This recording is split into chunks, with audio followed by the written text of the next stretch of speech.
one major figure who shows up all across the Middle Eastern modernists, and I would suggest probably into northern India as well, although this is beyond the range of my expertise, is this guy named Hallaj. He's a Sufi mystic who's executed by the Abbasid Caliph in 922 CE. Nimal Yushish's first modernist poem, or a poem that we could say has some modernist themes to it, it's called Afsane, legend or myth. It comes out in 1922.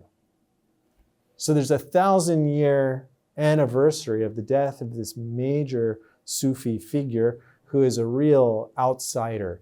He declares Ana al-Haq in a public space. Ana al-Haq means in Arabic, I am the truth. Al-Haq, the truth, is a name of God. So this is kind of like declaring oneself to be divine. Why does he do so? Because this is the Sufi idea. You want to become one with the divine.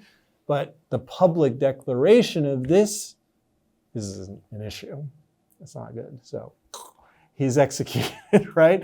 His memory, though, is born again with the Middle Eastern modernist poets who engaged this story. Why? Because Al-Hallaj, in a 20th century reading, is a real social justice figure. He said things before he was executed, like, hey, instead of going on Hajj all the way from Baghdad to Mecca, what you ought to do is just build a Kaaba in your house and walk around it and save all that money and give it to poor folks who need food and clothes. Guess what? That sounds really good to communists, right?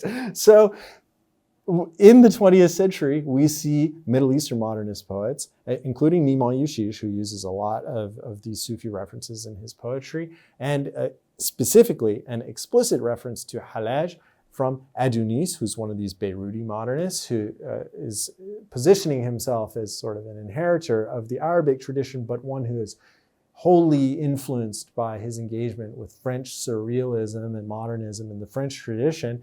He uses Hallaj a lot. So the cultural heritage is there.